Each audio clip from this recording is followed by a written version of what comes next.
The following podcast is a W2M Network original production. Visit W2Mnet.com for all of our other great podcasts, plus news, reviews, articles, and opinions from the worlds of wrestling, video games, football, and entertainment. What time is it?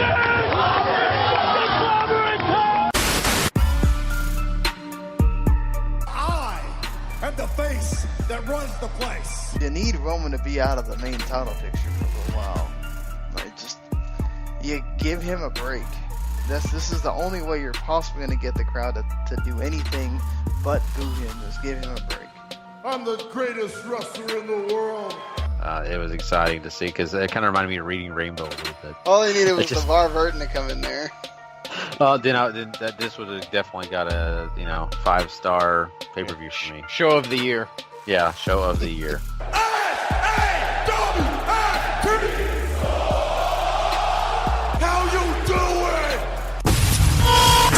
Andy and the big gal, as we like to call them. Big gal. The big gal. Andy and the big gal. The big gal. I'll tell you something. Anderson might be a big gal, okay? But I've been with women bigger than him. How you doing? I think you meant Gallows, and that would also apply to Gallows, because believe me, I would know. Yeah, that would be true. Gal. Yeah. Anyways. They say they're going to come here, lay people out, and make money, and they hate catchphrases. Well, they didn't lay anybody out the past few weeks. No, they might be making money, but as far as catchphrases go, well, we got plenty of them. And how about we combine the money and the catchphrases, and we say if we had a dime for every time that we were scared of Gallows and Anderson, we'd hold on. 0 dimes. Very good, very good. And Halloween's right around the corner, okay? Yes, they it need is. some new costumes, I tell you. Maybe Pooh and Eeyore or something like Pooh and that. Eeyore. Yeah. Me and you could be like Woody and Buzz. Yeah, or Mario and Luigi or something like that. Mario and Luigi.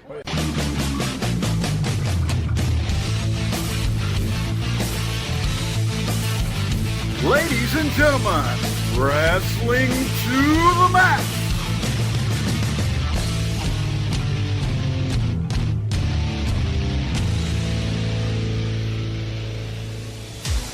And your hosts, Gary Vaughn, Sean Garmer, and Paul Leeser.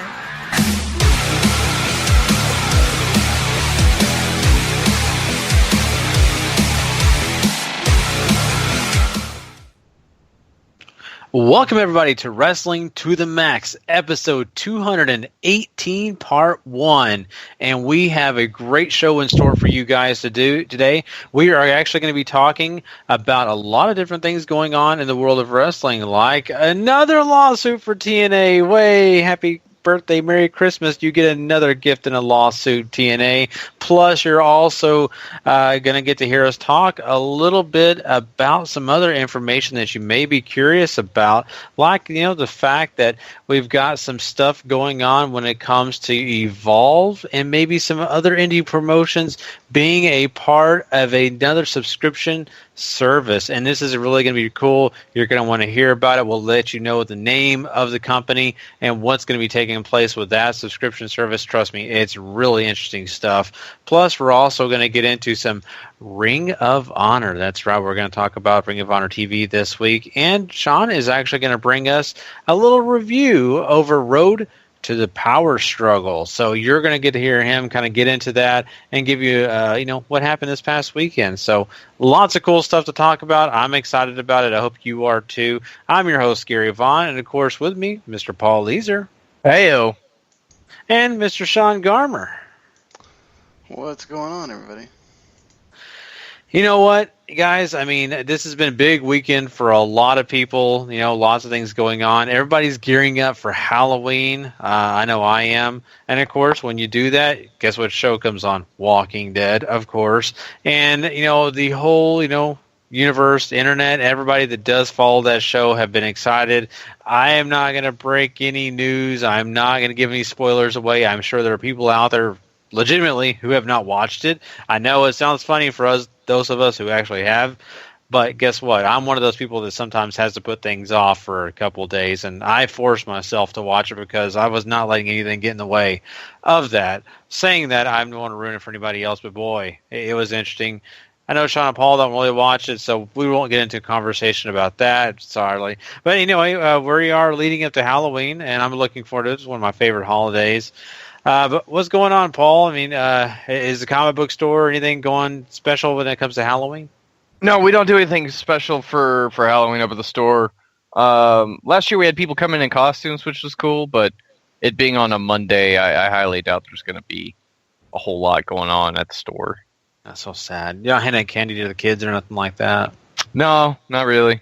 I get you. That's okay. I know last year, comic companies gave away free comics last year on Halloween, so. Oh, well, that's actually not a bad idea, to be honest with you. That is very cool. I'm sorry, I just love Halloween. I love horror movies. This is the perfect time to sit down and get, some perfect, one of those awesome horror movies you've been waiting to see, or maybe just rewatch one. I mean, Shauna, me and you used to sit down and watch plenty of Italian horror movies. Yeah, man, that was the life back then. Great. You get to sit down, eat some pizza, and watch a freaking awesome horror movie like one of those Italian with Dario Argento, Mr. Fulci, all those great films. Those guys are awesome. If you ever watched one of their films, you really should. But yeah, I mean, the store usually has that thing where somebody usually the greeter has a bowl of candy, and they kind of give it to whoever happens to be there that day. I'll probably work that morning, so I may not see any trick-or-treaters because they're not going to come till when I'm not there. But yeah. Yeah, but you got to take an eye out, even if it's just around the local neighborhood somewhere, because it is so much fun to watch kids. And yeah, we're talking about Halloween early. We'll probably talk about Halloween on Thursday, but I'm sorry, it's one of my favorite holidays, so I like to get into it a little bit before we do actually talk about it. So, but yeah, I mean, you got to do that. Maybe do a little something. There are malls and stuff. I know in my area that actually do give out candy and stuff if you don't want to go to neighborhoods too. So, well, hey, I mean, I've been doing my part by enjoying. I mean, I may be one of the few people that have actually been sort of watching it, but that Exorcist show, I've been enjoying it. Maybe other people don't. It's probably gonna get canceled, but it is good. You do actually really like it. You think it's? I like it. I mean, it's The Exorcist. Those movies were never really great. I mean, it's just. I think it sort of captures the first movie okay. Plus, there's a big twist in it. But, I mean, those it's like really hard to do those kind of movies great because there's always that element of, okay, whatever, Mm-hmm. Do you really believe this is happening or not, kind of thing. That's why I love American Horror Story, because yes, a lot of it's far-fetched, a lot of it's stuff you're not going to see happen, but at the same point, they draw you in and they kind of get your goat and they kind of make you feel like, I didn't like this, and all of a sudden the next thing you know, like I can't miss an episode, Do you like them changing it halfway through the season like that? Actually, to be honest with you, I kind of do. I really was not a big fan of the first part. It was kind of okay, but this, I'm digging it even more. At first the reality thing was kind of throwing me off, but the way they did change it, I'm actually kind of more invested in it now. So that's why once again, I wasn't sold. And the next thing you know, here I am. I can't wait till Wednesday. So just a few shows for you guys to go out there and watch. If you aren't watching TV or movies and you want to sit down and watch something, hey, there you go. Go on your demand, on your cable, or maybe just look it up however you get your entertainment. And we'll be talking more Halloween stuff on Thursday. Don't worry, we'll get into more stuff. Maybe I think all of us should maybe pick out some movies for people to check out. I think that's what we'll do. We'll get a few horror movies we really love, and on Thursday when we start the show out, we'll talk about maybe our top 3 horror movies for you guys to go check out. Now that sounds fun to me. Well, guys, without any further delay, let's go ahead and jump into some wrestling news. Let's go ahead and get into some quick hits.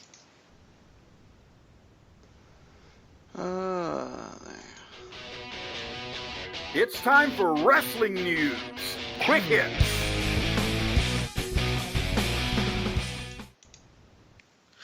All right, guys. Now, when it comes to a lot of the big news this week, we want to quickly touch on something that, let's be honest, we've talked a lot about it. So I'm going to kind of go through this, and I think we can kind of get to this probably pretty quickly. But on the other hand, it is something we need to discuss, and that is once again TNA getting sued. I know, big surprise. We just heard last week, and of course, if you missed the news or anything, they did have someone, which is the Fight Network, chip in and help them a little bit because they actually got out of paying the debt to Billy Corgan because the Fight Network took care of that.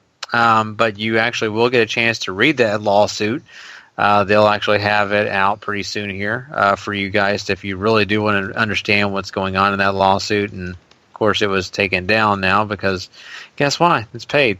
But at the end of the day, very interesting stuff. But now TNA has got another lawsuit against them, and this one is from a bank. It is actually Bank Direct Financial, and they are coming after TNA because TNA basically paid them off, I think, from another bank, which is not a smart idea. I get it. People who are in debt do that sometimes, but just not a good idea. So is this ever going to end, Paul? I mean, it just seems like every other day we're getting somebody else out of the woodwork to come and sue these guys. Yeah, I mean, it's another hole in the boat. It's another bullet to the chest. It's another whatever other euphemism I've used in the past 2 weeks since we started talking about all these lawsuits flying at him. But you have to wonder how many they can take before they finally bite it. And I think that's all everybody's waiting for is when do they finally tap out? When is enough enough? When does it finally become too much? And it certainly feels like we're getting to that point if we're not already at that point, because they're not getting sued for peanuts. They're getting sued for $200,000, $250,000, all, big money that we know that they don't have. Yeah, they're having to be bailed out by other companies. Obviously, lucky for them that, Fight Network cared enough to make sure that they stuck around because they are a ratings getter for them, which is, I guess, good news that TNA gets good ratings for somebody here. This is just, again, more bad business practice by Dixie Carter, and it's good that they got this lawsuit to go away from Billy Corgan because it was going to be damaging to their company, but the word going around is they're still going to file bankruptcy at some point because they can't deal with all these loans, and I imagine at some point Fight Network is just going to be like, look, we're not paying all this. We're not paying every single time one of these people decides that they want to sue you, and it becomes a problem for them. Again, it's hard to keep feeling sympathy for this company. Yeah, I agree. It is. And you look at the financial situation they themselves in, it is just so sad. It's almost just embarrassing to the ninth degree because you expect people in this situation, people to have, TV deals and contracts and all these other business negotiations that they've done in the past and all the business deals that they've broken down, you would think they would have a better stance, but yet they like someone who's a hardcore gambler who blows their money to find ways out of it, and that's not the case at all. They just mishandled their money, they mishandled situations, and they put themselves in a hole they're not going to climb out of it without bankruptcy. It's the only way they're going to climb out of it. I'm waiting for the day that they do, finally claim bankruptcy. That means they've got to sell TNA. Get that, but at the end of the day, Dixie is going to finally tap out sometime. I don't know what it's going to be, but every time we get sued, every time we get some bad news, you got to think that's the breaking point. I don't know. That's just me. There's got to be that point. If they survive another year, Paul, they're invincible, and I will put some of that juju on me, So that's just the way I feel. I mean, honestly, think about it. No one could kill them. Who could kill? They're like a roach, right? In the nuclear holocaust, they're the only thing that survives. It's the way it feels.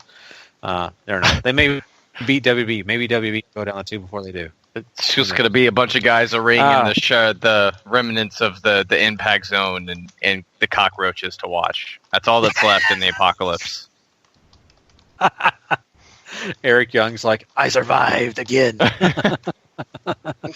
Anyway. Eric Young did survive. He went somewhere else. Yeah, we'll see how long, but yes, you're right. He is somewhere else, and somewhere else that I'm actually happy to see him. But, let's get into some stuff that is actually better and happier, and actually something that I think a lot of people are going to be excited about.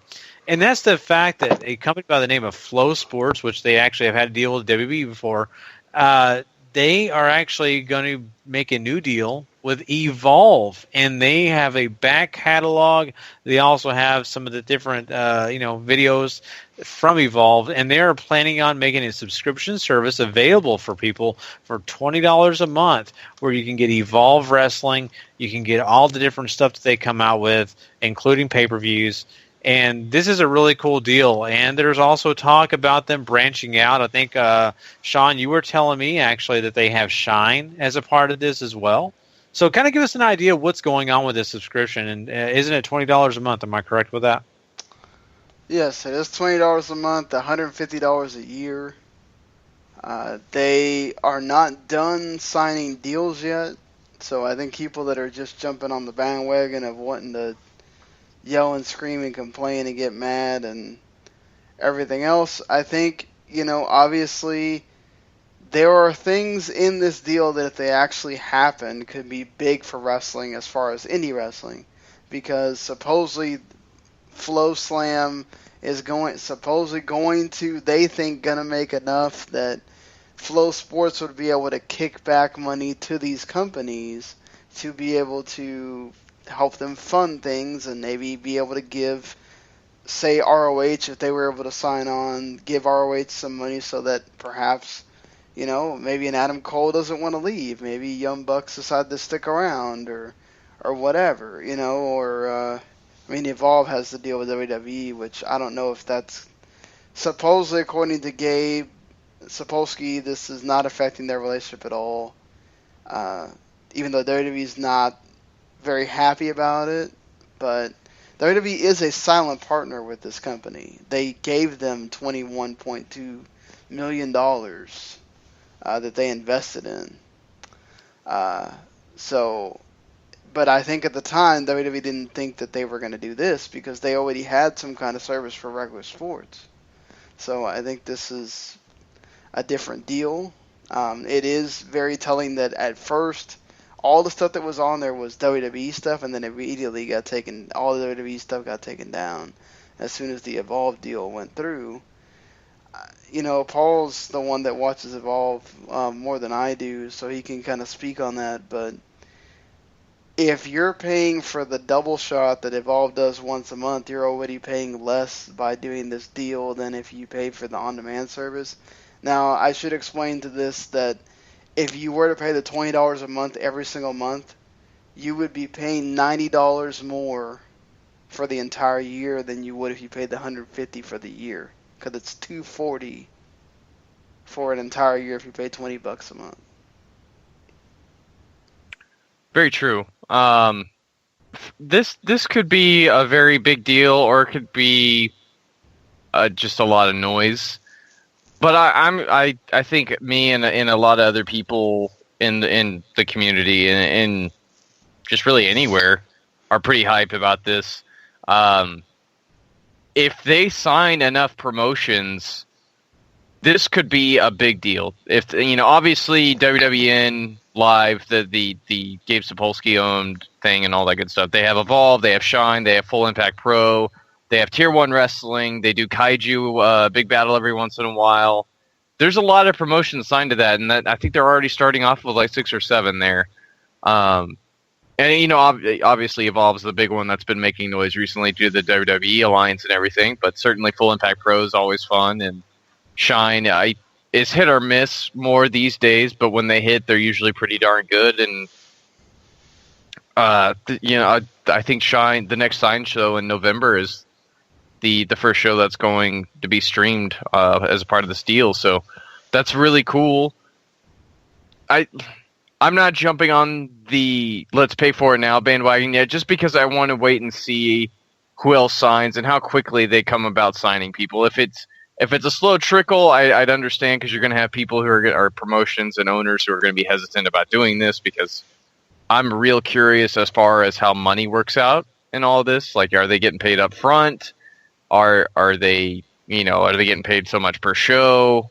All that good stuff. So I think there's a lot of wait and see involved here, but at the end of the day, this is certainly a big deal. If they get, even if they get promotions that already have streaming services and they switch to this because they find it's a better deal or whatever, then hats off to them. But I think there was a report earlier that said PWG was approached and they said no because they wouldn't make any money or something like that.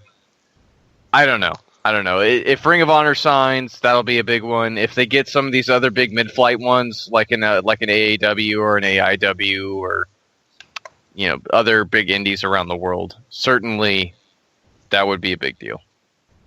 Yeah, now that's part of the deal too. Is if they do sign a deal, they're supposed to, whatever content they agree to be on that network is supposed to be exclusively to Flo Sports. It's not going to be like WWN Live is not going away, obviously, because you still need to be able to access the content you already paid for. But they're not going to have shows that are from Evolve. Now they are going to have other. I think the ones that are not WWN owned are still going to be streamed on there, but the WWN companies are going to be exclusive to Flo Sports as part of this 5-year deal. So, that's something that ROH has to think. Now, I don't know if Flo Sports will bend the rules for a company like ROH that's pretty big, and if you get them, you'll be in some nice company there. You'll get some fans, you'll get some buyers. They're saying that they're talking to companies in Japan. DDT, this is another one I didn't even tell you guys in the doc, but, Paul and I know about this, but DDT just launched, or are going to launch their DDT universe. And that includes, DDT, their NXT, which is DNA, Basara, and some other stuff. So, DDT's probably not going to be in there because they've got their thing. New Japan's got their stuff. So would a company like Gorora decide to let All Japan and Big Japan go over there, Dragon Gate or something like that? It's you have to wonder, would it really benefit Progress or Rev Pro to stop what they're doing to go over to this? I mean that's yeah. Go ahead. I was just AAW is also on Pivot Share, CZW is on Pivot Share.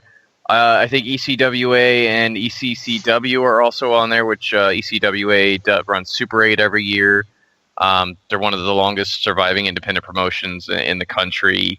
ECCW is a big promotion in Canada. There's obviously other ones, C4,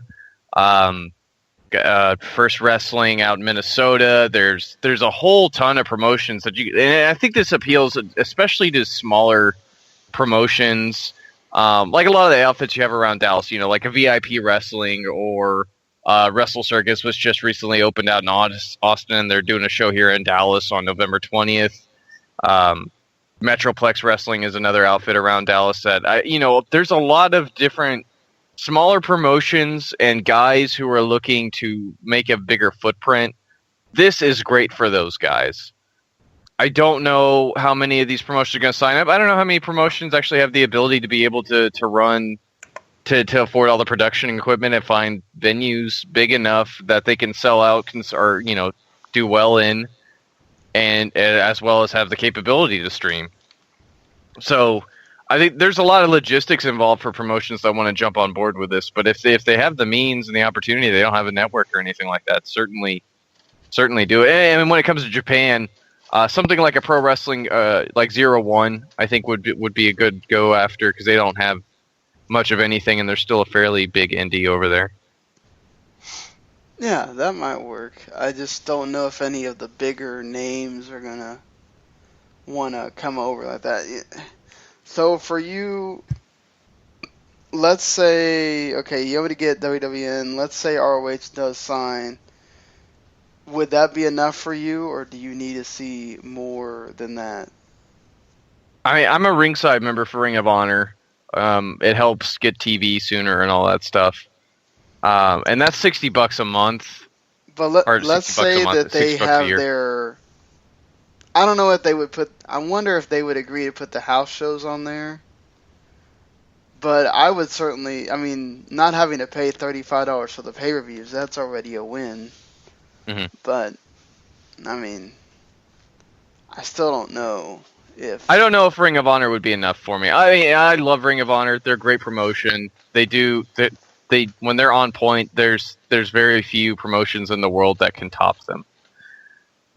I don't know if Ring of Honor alone would be enough. If you start, like, I think if you get a lot of promotions that already have a service, like AAW, you get AIW, you get there's tons more promotions out in California, but somebody like a PWG, I think if you get up in the neighborhood of maybe 20 promotions and half or more have a name value to them, I think you'll get a lot of people. Yeah, agreed. I mean, Gary, looking at it from. You're not so much in the wrestling bubble like we are. You're more of that casual.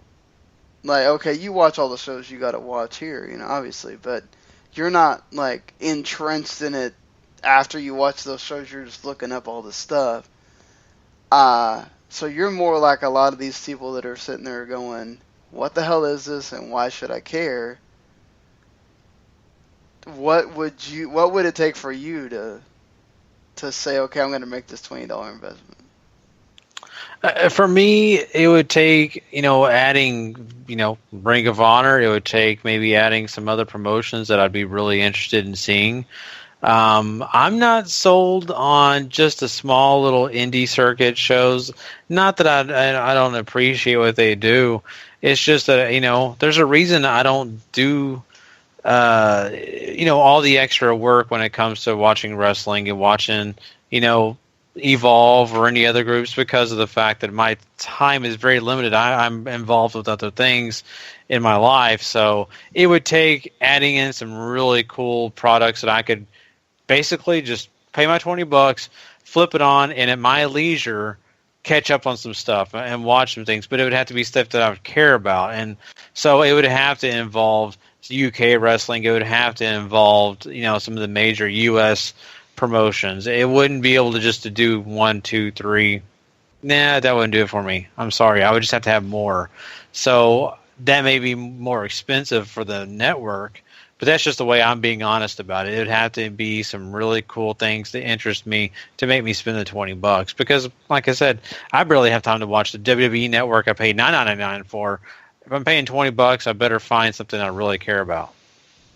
And that's the thing too. Do you think $20 is going to scare people away? I think initially it will. I think once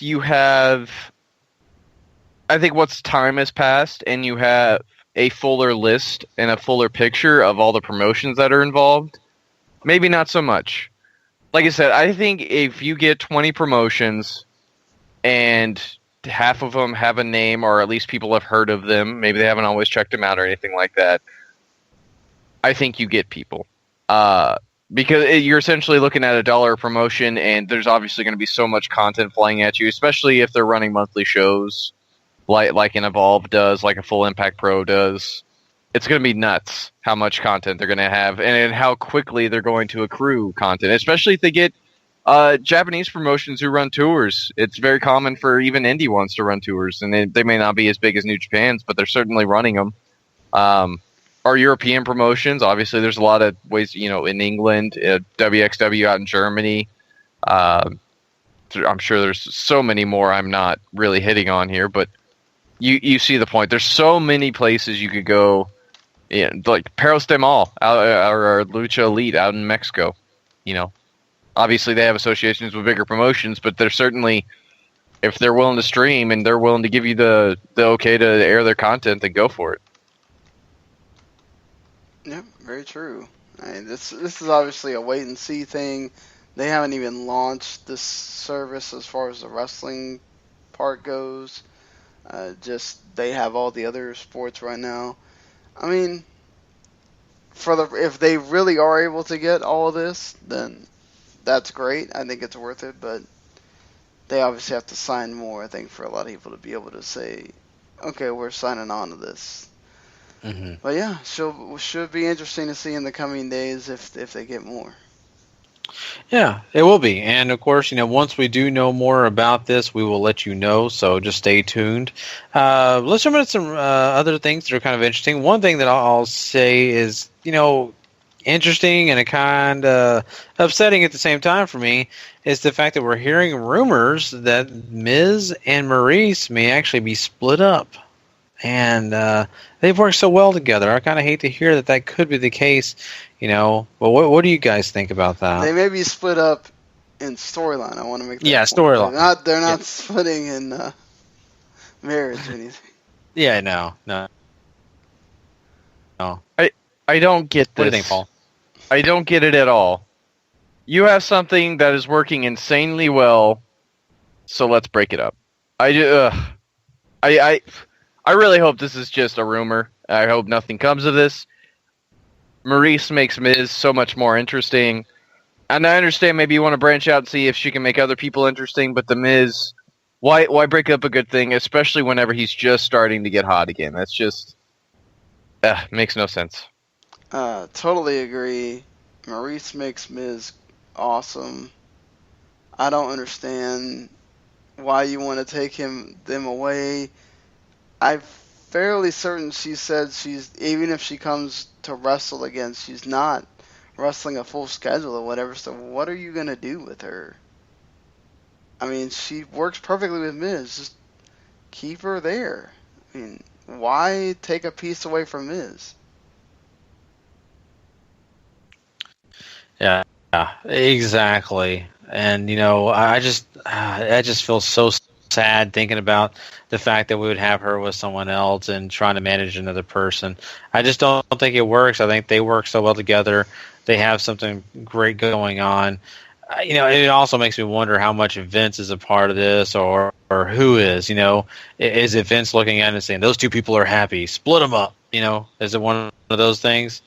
Or is it just, maybe they feel like the Miz could do something else in storyline that he can't do with Maryse? I don't know. I don't know the answer to those questions. I just don't like the idea of this. And I think all three of us kind of feel that way. We just don't like the idea of it. We hope that they don't do that.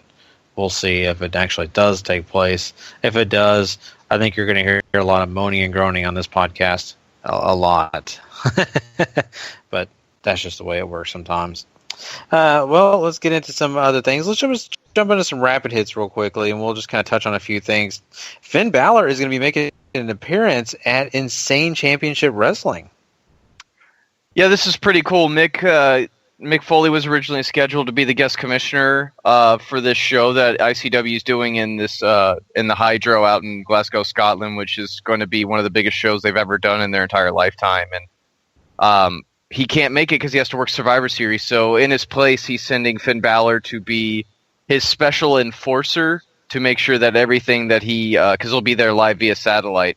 So everything that all the matches or whatever he happens to do on that show, Finn will be there to execute in full force. And there's a great video out there on YouTube you should go watch. Whenever his face shows up on the screen, that place pops like no other.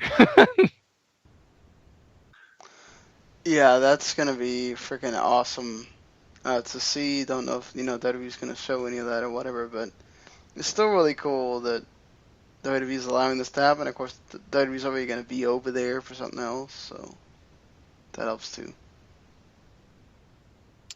Jax Dane dropped the NWA title and is now joining Survival of the Fittest.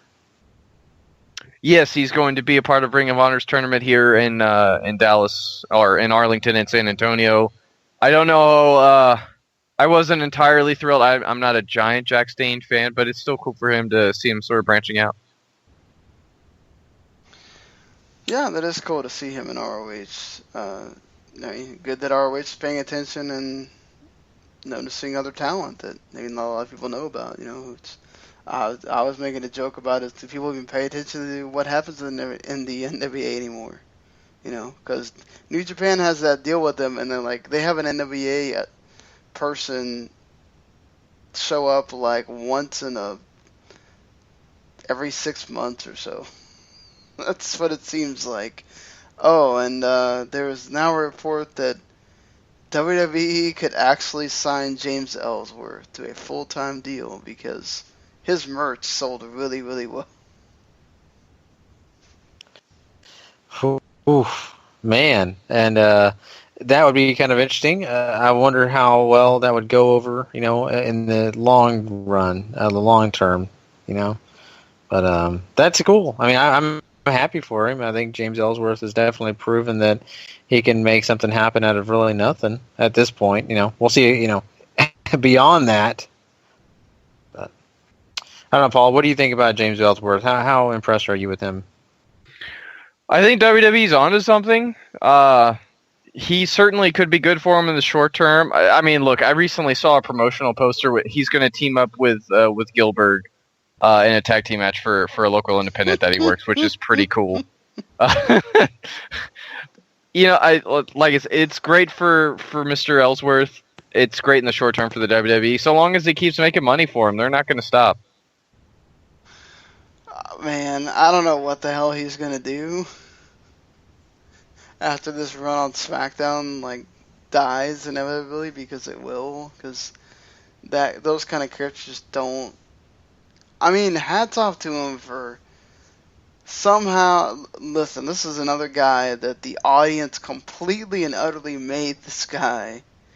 He's been really humble about it, and it's just been really cool to see somebody just be able to be something in a company and come from just wrestling for 14 years, never probably imagining anything like that would ever happen to him, and talk about living the American dream. Yeah, definitely. And, hopefully, good things do turn out for him. Let's talk about the fact that, we have some sad news. We usually try to start this whole quick hits with some happy news or sad news, then go into the happy stuff. I kind of forgot that on this, but, this is someone I'm unfamiliar with. Maybe y'all can educate me a little bit on this guy, but Frenchie Martin passed away this past weekend.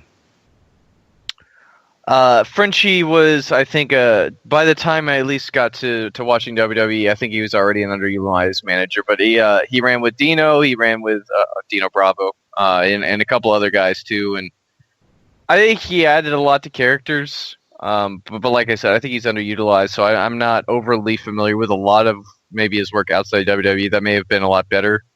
But certainly still sad. He's one of the guys I think who made that time of wrestling when I was starting to get into it so much more enjoyable. I'm gonna be honest, I don't know a ton about him.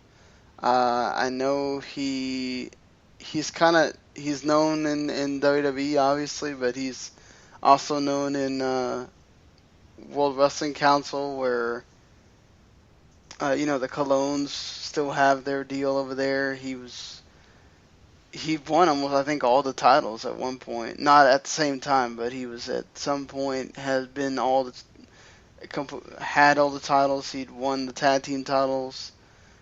He traded back and forth the Caribbean Heavyweight Championship, which I think is the main title there, and also the North American tag titles as well. So, I mean, he held quite a few, even wrestled Ric Flair to a 60-minute draw at one point over there in the WWC. So, that's cool for him. I think he did a few things in Japan, but they're not really big. But this is, sad for anybody, to die. Dying of bone cancer. Ugh. Yeah, that is so awful and sad, and our best wishes and prayers and hopes and all that go out to his family. So, but guys, we do have some uplifting things to talk about on this show. Still, we are going to move out of Quick Hits, and we are going to move over to Ring of Honor TV. And don't forget as well, we are still going to talk some New Japan. Sean is going to review Road to Power Struggle. So don't forget about that as well. But now it is time to jump on over and talk Ring of Honor.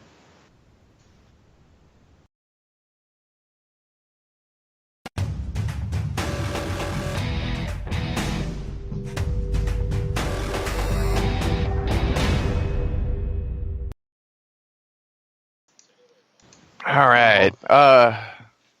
What? Oh, Gary said that, and it was still on mute when you said it. Oh. It was What's wrong fine. with production? No, I heard it click, and then usually I was trying to give you a heads up. That way you could be the first one talking. But that's okay. Go ahead. So Ring of Honor comes out swinging with a match. Tag team action as Colt Cabana and Dalton Castle team up to take on the Tempura Boys, better known as Sho Tanaka and Yohei Komatsu, who are just going by Yohei and Sho now in Ring of Honor. I haven't really seen them since they left for Excursion for CMLL earlier this year. It's great to see them here in Ring of Honor, though. I think, you don't get to see a whole ton from them. Yohei looks super smooth. Like, I think he's improved past where Sho was in the ring by a mile. But Sho, I think, still has that charisma that sort of gets him through. Obviously, in a match with Dalton Castle and Colt Cabana, you're going to get overshadowed when it comes in ring charisma. And this match was pretty much there to show off Cabana and Castle, who have a tag team title match, or they're still the number one contenders for the tag team titles. And they pretty much, it's not a squash by any means, but it's certainly just a display match for them as Dalton puts Yohei away with the bangerang.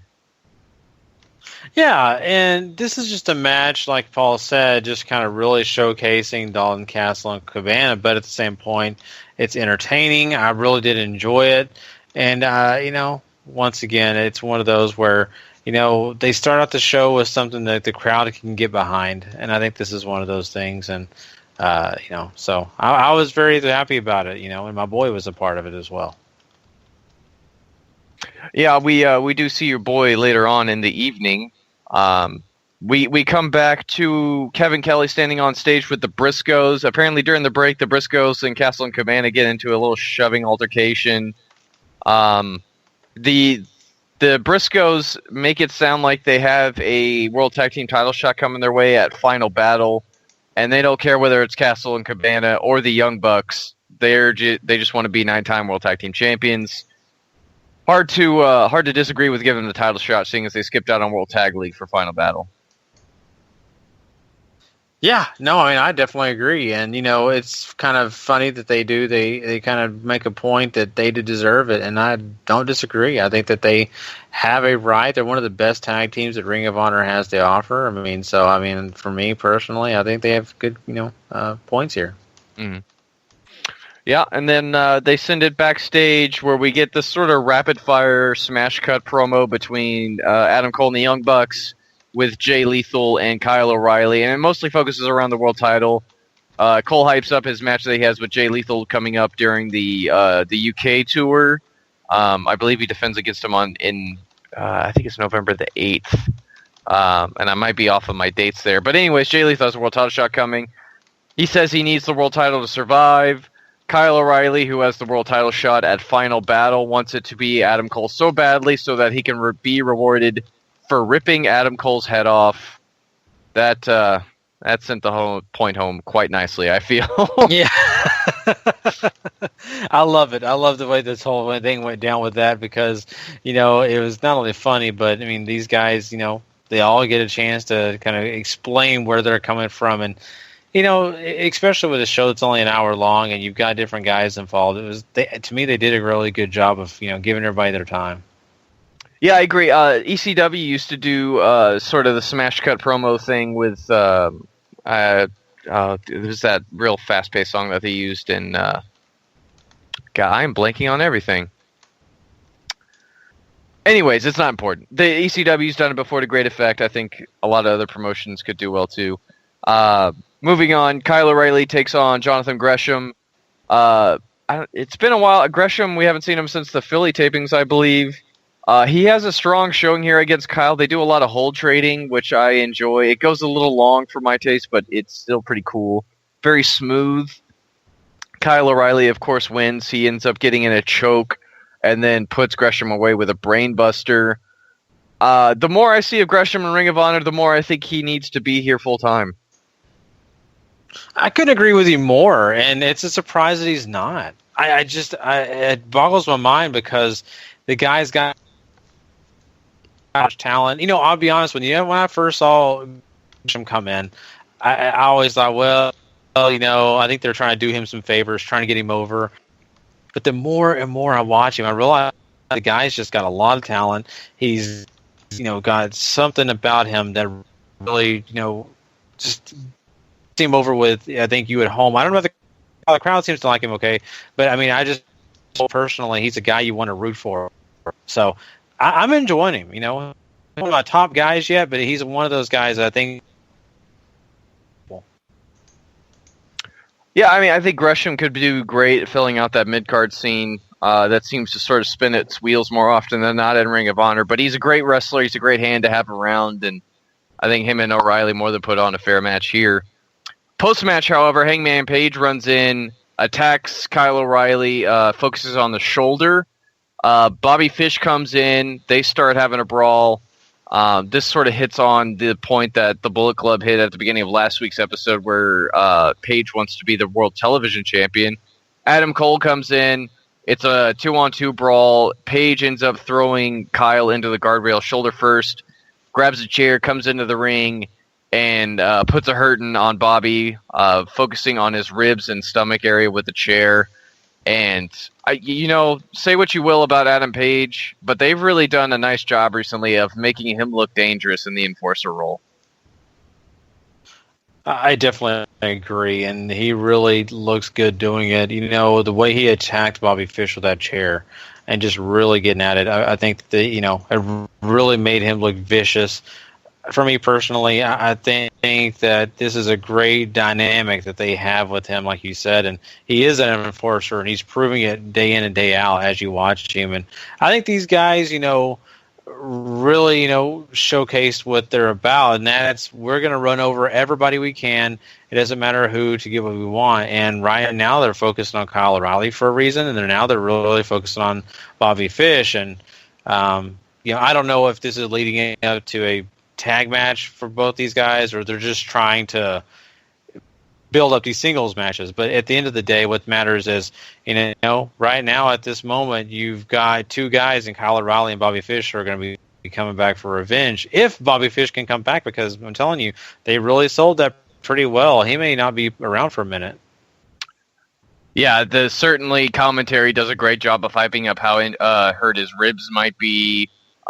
They have the full medical team rush out there, all the full 9 yards, and Bobby Fish is so great at what he does too, and sells it like a champ.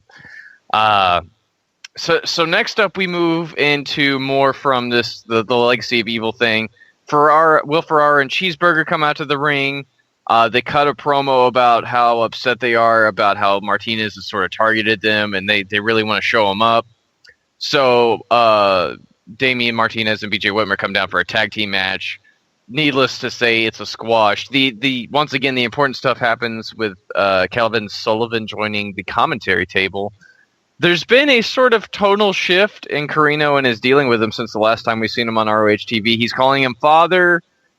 He's pleading with him not to make him be this guy, this Bruiser Wudai or whatever his name is. And Sullivan brings up the fact that he doesn't want BJ to be his favorite son. He wants it to be Carino, and sort of mentions that, he dresses up like Uncle Mark and all these other things. And Carino also sort of reveals, or maybe lets slip, that he's the one who brought Punishment Martinez forth, not BJ and not Sullivan. It's all sort of interesting. And then post-match, Sullivan ends up whispering something into Carino's ear, while BJ and Martinez are beating down Cheeseburger and Ferrara with the spike. And then Carino comes into the ring, sort of breaks it up, and then BJ gives him the spike so he can finish him off, but Carino quickly drops it after looking like he was about to stab Ferrara with it. So some interesting happenings here, but I think they need to move on and get to the point, because I think you're starting to lose people. You've lost me already. I just could care less right now at this moment, because there's just not. It's just gone way too long, and you're not getting the payoff with Carino at all. Mm-hmm. And you question if it's ever going to happen. That's the way I feel. Is it ever really going to happen? And when it finally does get the payoff, is it too late? And I kind of feel like it's getting right there at that point of, if Carino does something, it's just like, oh well, whatever. I love the addition of Punisher Martinez. I've talked about it before on this show how much I love him. Not really digging the new look, but that's okay. Still. But at the end of the day, they just got to get this thing taken care of, get it done, so they can move on and let these guys go do something else villainous. I just think they need more exposition because there's been too much shadow around this. And I understand you're trying to build up to something bigger here, but like I said, I don't think a lot of the crowd cares. I don't think a lot of the larger Ring of Honor universe really cares until you sort of bring it to the head that it needs to be at right now. And you need some more exposition. We need something to chew on other than just the mystery, because I think we're long past due for revealing something here.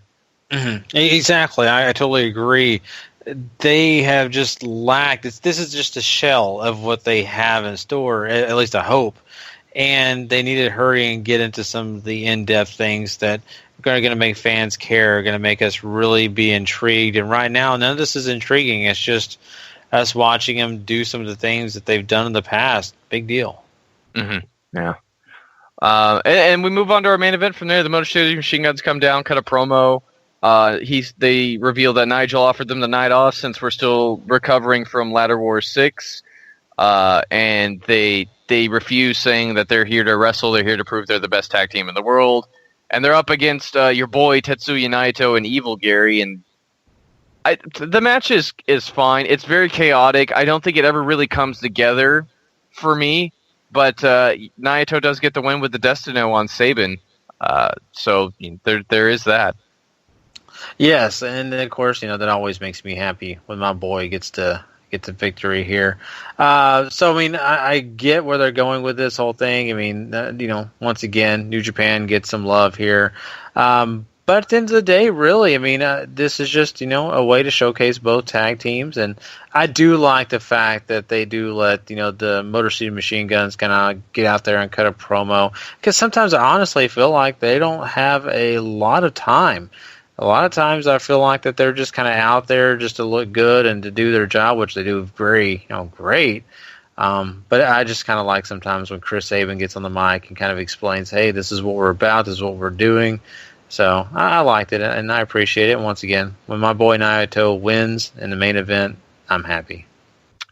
Yeah, and post-match commentaries and throughout the match, I should add, too. Commentary makes a big deal of trying to figure out where all the tag teams are at post-Ladder War, how it's changed them, how it's affecting them. And next week, the Addiction will take on the Briscoes. And we also get that semifinal match of the six-man World Tag Team Tournament with Kushida, ACH, and Jay White taking on the Cabinet. So there is some stuff to look forward to next week. But yeah, that's Ring of Honor. I thought it was a fine episode. It's nothing great. It's nothing must-watch. But it's if you're into the product, there is some story developments happening, which is good. Very true. I agree. And, once again, I had my favorite parts because I had several of my favorite wrestlers a part of this episode. But on the other hand, it was nothing spectacular, nothing that you're going to be sitting there talking about for hours. It was just kind of there. So, well, guys, now we have one more thing left to do, and then we are going to give Sean the ability to get into the review of New Japan's Road to Power Struggle. So we'll be right back with that next.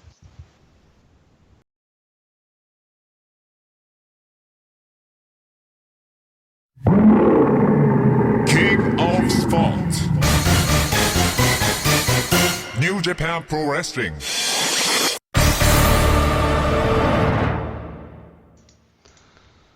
Alright.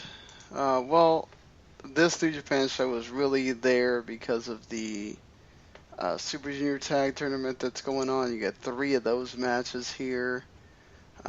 Most of the rest of the show was kind of, just preliminary stuff.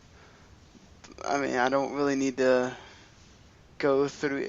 You do get some of the young lions that we don't get to see much. And the Tsuruaki Kanemitsu and Hirai Kawato teaming with Yuji Nagata and Tomoaki Onma. Teaming with Hama because it was a 6-man tag. They beat the New Japan Dads, Tenzan, Kojima, and Nagata. It was actually a pretty decent match. Nagata always mixing it up with the young lions. It's always fun because he freaking goes at it hard with them. You didn't get to see Hama very much in this match either, or Tenzin. They were kind of just there. It was mainly Kojima and Nagata against young lions, so kind of was what it was. Then you get this match that I think nobody in their right mind wanted to see at all. The Big Tree, as Paul calls him, Manabu Nakanishi, and Yoshitatsu against Yujiro and Bone Soldier. That's just, I'm sorry. This is one of the worst matches. I enjoyed Larry's review of this match because he said that the person who cared most about it was the referee. And they had a DQ. Bone Soldier choked him with the belt. It was so bad. And then let me tell you something. This thing with like that Bone Soldier wears is horrible. Like, where did they come out with this? It's like, seriously. Where did this come out of? It literally looks like he's wearing a part of a tree on his head. Apropos, I guess, seeing as he's wrestling one. Bad. You get Team Chaos of Okada, Goto, Ishii, and Yoshihashi against Omega. Chase Owens, Tamatanga, and Tongaloa. Tongaloa was actually fine here. He wasn't, desecrating the ring or anything, but I mean, it wasn't anything totally out of this world either. Kenny Omega was fine. He hit somebody in the back with I think it was a shovel. That's what it looked like to me. It might have been something else. Frickin' Yoshihashi wins. I think he pinned Chase Owens with that Half Nelson driver, the Karma. So, hey, Yoshihashi gets a win. Never going to be mad about that. You do get Hiroshi Tanahashi, Togi Makabe, Katsuri Shibata, and Juice Robinson against Los Ingobernables de Japón. This stuff is always good. They always have freaking just tremendous matches here. Juice freaking going at it with Naito. It's like he really shouldn't, but he just, man, like, honestly, Juice is like the guy that matters the least in this match, and Naito's selling like Juice is the top guy, whatever. You got to give Naito credit for this. Like, he doesn't care. He's just in here doing what he needs to do to make the match great, and he does. Yeah, he winds up beating Juice with the Destino and everything, but he makes him look good in the process. Of course, Bushi is there to kind of add his stuff in there. You get a little bit of Evil and Shibata as well at the beginning, but not a whole lot going on there. You tease a little bit of Tanahashi and Naito, but not much. But this is probably the best tag of the show. They had to cancel the other tag with Will Ospreay and Geto and Finlay and Ricochet because Ricochet has a visa problem. So they made a singles match between Will Ospreay and David Finlay, and I enjoyed this. This was actually pretty good for what it was. Finlay did some of his, the uppercut stuff and the flying elbows, and Ospreay has now colored his hair blonde like Okada. So it makes it a little bit harder to distinguish him than he used to be really easy to see with that hair that he had. Now with the blonde, he kind of blends in a little bit more. So sometimes I'd be looking over and I'm like, oh wait, that's Ospreay. Okay. He wins with that he hits a big Spanish fly, and then he hits that springboard cutter. Great as always, but man, this was some fun stuff for 10 minutes. I think people should definitely check it out here. Speaking of fun stuff, the Ángel Dorado and Titan against Roppongi Vice. this had a cool story to it because a lot of it, most of it was, of course, Rocky and Beretta have that problem with each other. And they still kind of show it throughout this match that basically anytime Rocky is in there by himself, he's not doing very hot, And also kind of showing that Angel Del Oro and Titan are much better tag partners at this point in time than Roppongi Vice are, because Roppongi aren't great when they're doing anything. Neither one is really responding when the other one's in peril. And whereas Angel Del Oro and Titan are like doing freaking springboard drop kicks off the other guy and double dives and everything else. I mean, anything you could imagine these guys are doing, they're doing it in style and in tandem. It's terrific stuff. The fans are really into both the CMLL guys because obviously they don't see them very much, but they know who they are. And Titan doing that, he does this awesome where he spins around and then he backflips and does the Hurricane Rana. It looks awesome every time. He also does this that backflip to the outside, and then Beretta frickin' nails him with a lariat. It's awesome. Roppongi Vice actually winds up winning because Beretta hits the Dude Buster. And then anytime Rocky tries to, he's like over celebrating at this point. He's like going nuts, and Beretta's kind of like, dude, get off me. Like, go away. So because he did all the work, right? Right, yeah, he did a lot of the work, so he's upset about it, and so the tension builds. Great stuff here. I love the fact that they had the story built in this. Anything on your end, Paul? Or?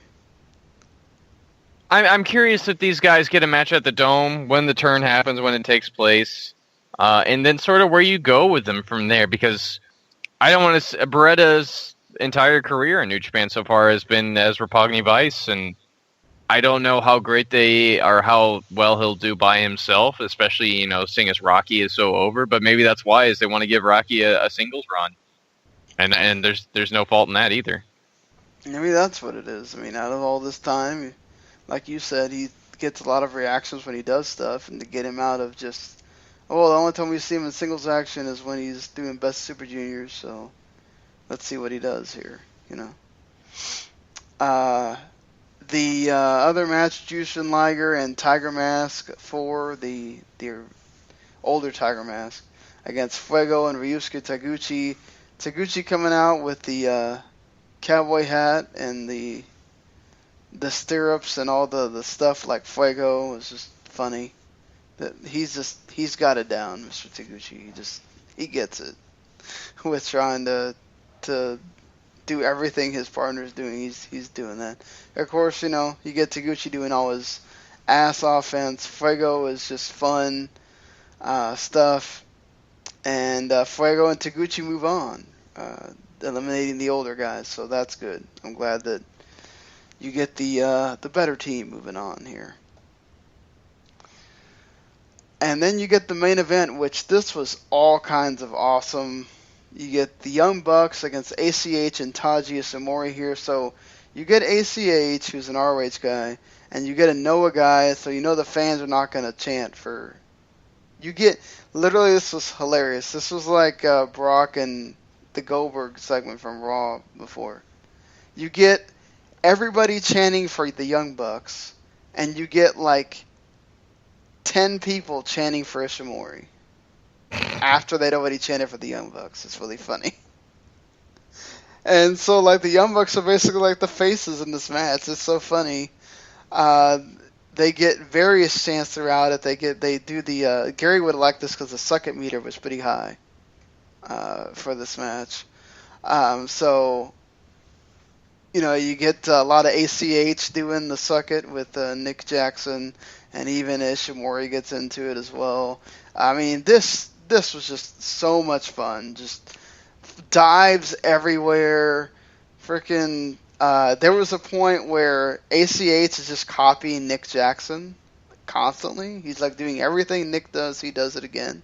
So like there's this part where, obviously Ishimori and Matt are on the outside, so Like they keep knocking Matt and Ishimori down, and then they both decide, okay, we're gonna do a moonsault to the outside at the same time to knock both those guys down. It's obviously like choreographed. It's just so good, and they pull it off very flawlessly. Great stuff, and Ishimori was fantastic here. The only thing you don't get to see is like him doing that super elbow thing that he's really known for. It seems like he never gets to do it in New Japan. It's funny, but ACH looked awesome here. They were chanting for ACH by the end of it. And ACH and Taiji Ishimori win with the double 450s. Terrific stuff. And the Young Bucks are eliminated in round 1. So, awesome. Hope ACH and Ishimori go far. Yeah, Larry said that this win could even net him a title match at the Dome, which I would be completely in favor of because this sounded awesome, and I will go back and watch this match at least. Please don't do the 4-way again. You have to think with David Finlay and Ricochet not getting, still sort of hanging around. Ricochet, I think, made a post about on Twitter about how he, how he's sort of disgusted that Bushi is the IWGP Junior Heavyweight Champion. So maybe he targets him for a match at the Dome too. But I'd certainly be okay with ACH and Ishimori getting that title shot at the Dome. Yeah, I hope so too. They've been doing a really good job of doing these just tag matches recently. I want them to keep doing it. Really show that you're trying to do something with these belts and have them mean something. I'm not saying that Young Bucks have to win at the Dome or whatever, but at least these guys will have earned it, and it means something. I really enjoy the fact that you're getting a lot out of this. And this was a great freaking match and totally worthy of a main event here. Yeah, I think their teaming's made even more interesting with the New Japan Noah war that they kind of have going on now. And how that feeds into how ACH reacts to everything, I think would be an interesting thing to hit upon going forward. Yeah, and it seems like they really bonded too because they got the little small press conference at the end, and ACH was talking some Japanese, and Ishimori was talking some English with him, and just seems like they have a lot of fun. So, good to see. Good to see. But that's going to do it for the New Japan show. All right, guys. Well, that means that we are wrapping this thing up. We appreciate everybody who, of course, checked us out tonight. Don't forget, the best place to find us if you want to go check us out, of course, there's two ways that are big premier places. W2Mnet.com is a great place to go find us. Not only can you find the podcast there, but you can also go find a lot of written content like Raw reviews, SmackDown reviews, and of course we'll have all our Ring of Honor stuff that Paul writes. He also breaks down Lucha Underground for you guys, so those are some reviews you'll have every week as well. So there's tons of stuff. Well, I can't even start to name everything that we're going to have on W2Mnet.com. Plus, if you want to go check us out on whatever podcasting device you use or whatever network you use, maybe you use iTunes, maybe you use Podcast Addict. I don't care. Just go look up the W2M Network. That's right. Go subscribe, and also please rate and review. That helps us help you. How does that help you? Well, not only does that get our name out there and help us to reach other people, but that also helps you in the fact that it makes it easier for you to share things with your friends. And so, make sure you get in there and do that for us to just, just a solid. Also, guys, I just want also, we are going to have a big special show for you guys on Thursday. Not only are we going to talk a little bit more about what's going to happen when it comes to Hell in a Cell. We're going to preview it. We're going to give you all our ideas, all that we think is going to happen on that show. Plus, we're going to get into TNA, NXT, Lucha Underground, and a lot more great stuff in the world of wrestling. So you don't want to miss Thursday's show. It's going to be a blast. It's going to be a Halloween spectacular. Plus, also, SmackDown Live. Don't forget the review for that on Tuesday night. And, of course, all our other great content on the W2M network. So I appreciate everybody for joining us. Sean, do you want to share anything on the network that maybe they need to look out for? Well, I think all the show, Running Wild podcast had their show. I was late and I didn't get to upload their show last week, so both of them are up there. And Rich did an interview with Ian Riccoboni, who does he's like the second announcer. He does a lot of the announcing for Women of Honor shows, but he also kind of subs for Kevin Kelly here and there sometimes on Ring of Honor. So, you can hear Rich's interview with him. And also, they talk about No Mercy on that show as well, because it's from back there. And then, of course, they have This Week, where they talk about what's been going on in wrestling. And they also recap the Evolve shows as well. So if you've been keeping up with Evolve and you want to hear what they had to say, that's there. And, yeah, everybody else had a show. So at least all the podcasts that are still doing stuff, go check them out. And, of course, Video Games Podcast, we talked about the Nintendo Switch reveal and Red Dead Redemption 2 and all that stuff, so make sure to check that out as well. And yeah. Okay. Well, cool. Lots of great content coming your way, everybody. And once again, we appreciate you for checking us out tonight. We will see you guys on Thursday. Until then, if you're not living life to the max, living life Flo. You know it. That's what happens when you do a show at 3:45 in the morning. I know. And that's concluding us. So, Sean, we'll go get some rest. Later, guys.